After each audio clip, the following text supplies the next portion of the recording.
আপনারা জানেন যে এনআরবি ব্যাংকটি একটি চৌথ প্রজন্মের ব্যাংক। এখানে কিছু উদীয়মান আমাদের এনআরবি যারা দেশের বাইরের থেকেও কষ্টার্জিত তাদের অর্থ দিয়ে এই ব্যাংকটি এনআরবি ব্যাংকটি করেছেন।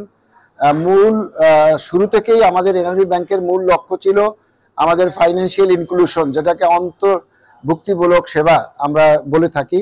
সেইটার উদ্দেশ্যকে বিবেচনা করে আমাদের এখানে এসএমই এবং রিটেইল ফোকাস করে একটি ব্যাংক হিসাবে এই ব্যাংকটিতে কাজ করেছিল। পাশাপাশি এই ব্যাংকটি একটি ডিজিটাল সেবার মাধ্যমে মানুষ যাতে করে গ্রাহকের গুলো ব্রাঞ্চে না এসে তারা তাদের হাতের গোড়ায় এই ডিজিটাল সার্ভিসের মাধ্যমে ব্যাংকটি যাতে সমস্ত সেবা পেতে পারে, সেই উদ্দেশ্য করেও কিন্তু এই ব্যাংকটি কাজ করা হয়েছিল। এবং সেই লক্ষ্যে আমাদের ব্যাংকটি এসএমই যারা ফোকাস কাস্টমার রয়েছে বা এসএমইর যে সেবাকে বিবেচনা করে আমাদের বিশেষ কিছু প্রোডাক্ট আমরা তৈরি করেছি। তার মধ্যে আমাদের পাশে এবং প্রসার নামে যে প্রোডাক্টটি রয়েছে সেই প্রোডাক্টগুলো কিন্তু আমাদের খুবই গ্রাহক বান্ধব, পার্টিকুলারলি আনসিকিউরড প্রোডাক্ট এবং কিছুটা সিকিউরড প্রোডাক্ট, যেগুলো যেটা হচ্ছে পাশে। ওয়ালটন আবারও মিলিনিয়ার অফারে ওয়ালটন ফ্রিজ কিনে আপনিও হয়ে যেতে পারেন মিলিয়নিয়ার। মিলিনিয়ার ছড়াছড়ি দেশ জুড়ে, এটা শুধু ওয়ালটনই পারে। সেটা হচ্ছে আনসিকিউরড প্রোডাক্ট এবং সেটা আমরা 20 লক্ষ টাকা পর্যন্ত আনসিকিউরড দিয়ে থাকি। এবং প্রসারটাও কিন্তু এটা কিন্তু সিকিউরড প্রোডাক্ট, কিছুটা ওয়ার্কিং ক্যাপিটাল লোনকে আমরা সিসি এবং টার্ম লোন মোডে আমরা দিয়ে থাকি। এছাড়াও আমাদের নারী উদ্যোক্তাদেরকে বিবেচনা করে আমাদের প্রেরণা লোনগুলো রয়েছে, সেটাও আমাদের আনসিকিউরড প্রোডাক্ট। এইগুলোই সবই মোটামুটি আমাদের স্টার্ট আপ লোন। এবং এই স্টার্ট আপ লোনগুলো পরবর্তী পর্যায়ে তারা গ্রোথ বিবেচনা করে নিয়ে আমরা কিন্তু এই কাস্টমারগুলোকে আমরা বিভিন্ন রকমের এসএমই প্রোডাক্ট আমাদের নন পিপিজি যেটাকে মধ্যে আনি, সেগুলো কিন্তু আমরা বিভিন্ন ধরনের ডিমান্ড লোন এবং টার্ম লোন অথবা যদি কোনো ফান্ডেড বা নন ফান্ডেড লোনগুলোকে কিন্তু আমরা দিয়ে থাকি। পার্টিকুলারলি এলসি ওপেন করা যারা বৈদেশিক রপ্তানি বাণিজ্যকে বিবেচনা করে, আমদানি বাণিজ্যকে বিবেচনা করেও কিন্তু আমাদের এসএমই প্রোডাক্টগুলো রয়েছে।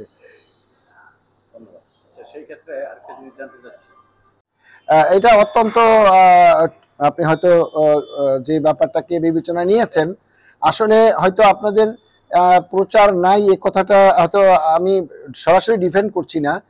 বিষয়টা হচ্ছে যে আমাদের যে উপস্থিতি, আপনারা জানেন সারা দেশে কিন্তু প্রায় 100টার উপরে কিন্তু আমাদের শাখা এবং উপশাখা রয়েছে। প্রত্যেকটি শাখা উপশাখাগুলোকে আমরা এসএমই প্রোডাক্টকে বিবেচনা করে ব্র্যান্ডিংগুলোতে আমরা করেছি এবং প্রত্যেকটা গ্রাহকের এখানে আমাদের এসএমই ডেস্ক রয়েছে এবং নারী উদ্যোক্তার জন্য যে উম্যান এন্টারপ্রেনার্স ডেস্কও রয়েছে।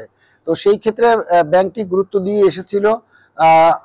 আমাদের কোনো হয়তো ব্রাঞ্চে আমাদের যে আরএমগুলোর সংকটের কারণে হোক, যে কোনো কারণে হোক, আমরা চেষ্টা করেছি সেগুলোকে এই প্রোডাক্টটাকে সেল করার জন্য। তবে আমরা ইতিমধ্যে আমাদের এই এসএমই সেবার মানটা, পরিষেবাকে যাতে করে সাধারণ মানুষ এবং সাধারণ ব্যবসায়ীদের দোরগোড়ায় পৌঁছতে পারে সেজন্য আমরা সিরিয়াসলি কাজ করে যাচ্ছি। এবং একটি কথা বলে রাখি, আমাদের বর্তমান বোর্ড যারা সম্মানিত বোর্ড অফ ডাইরেক্টরসের চেয়ারম্যান মহোদয়ের উদ্ধৃতির মাধ্যমেই আমরা বলতে চাচ্ছি, আমাদের ব্যাংকটি এখন থেকে আমরা এসএমই এবং রিটেল ফোকাস ব্যাংকিং হওয়ার দৃঢ় প্রত্যয় উনি ব্যক্ত করেছেন। পাশাপাশি ডিজিটালাইজেশন ব্যাংকিংয়ের মাধ্যমে সারা দেশে যাতে করে এই চৌথ প্রজন্মের ব্যাংকটি যাতে ডিজিটাল ব্যাংকিংয়ের মাধ্যমে একটা নাম্বার 1 ব্যাংক হয়, সেটাও কিন্তু উনি ডিক্লেয়ার করেছেন। এবং গ্রাহকরা, এসএমই গ্রাহক এবং রিটেল গ্রাহকরা যাতে ব্রাঞ্চে না গিয়েও তারা এই অ্যাপস ভিত্তিক ব্যাংকিং করতে পারে। কোনো লোন ডিজিটাল প্রক্রিয়ার মাধ্যমে আমরা এই অ্যাপ ভিত্তিক ব্যাংকিং মাধ্যমে সে অ্যাপ্লিকেশন করবে, আমরা উইদিন এ শর্ট টাইম তাদেরকে রিপ্লাই দিয়ে লোনটা যাতে এইরকম পাস হতে পারে, লোনটা যাতে স্যাংশন হয়ে তার ডিসবার্সমেন্ট হতে পারে, সেই প্রক্রিয়াও কিন্তু আমরা চালু করতে যাচ্ছি। এবং এইভাবে ডিজিটাল লোনগুলো যদি আমরা এসএমই এবং রিটেল লোনগুলো যদি আমরা চালু করতে পারি, অনেক ক্ষেত্রে যেভাবে আপনারা বিকাশের মাধ্যমে সেবাগুলো পেয়ে থাকেন, ঠিক নিজের ব্যবসা প্রতিষ্ঠান অথবা বাসা থেকেও কিন্তু আপনি এই ধরনের লোনের স্যাংশন আপনি পেয়ে যাবেন। তো সেটাই আমরা বলতে চাচ্ছি যে আমাদের ব্যাংকটি একটি নূতন একটা উদ্দেশ্যকে সামনে নিয়ে এসএমই এবং রিটেল ফোকাস ব্যাংকিং করার জন্য আমরা সর্বত রকমের কাজ করছি এবং ব্র্যান্ডগুলোকেও সেভাবে ঢেলে সাজানো হয়েছে। এবং তারই প্রক্রিয়া হিসেবে আপনি নিশ্চয়ই বুঝতে পেরেছেন যে আজকে আমরা এখানে যে গ্রাহক সমাবেশটা করেছি, এটা কিন্তু ওই নূতন একটা ইনিশিয়েটিভের একটা কিন্তু এটা একটা প্রাথমিক পদক্ষেপ আপনি বলতে পারেন, যাতে করে আমরা প্রত্যেকটা গ্রাহককে জানান দিতে চাই যে এনআরবি ব্যাংক একটা এসএমই ফোকাস ব্যাংক। এটাই বলতে যাচ্ছি।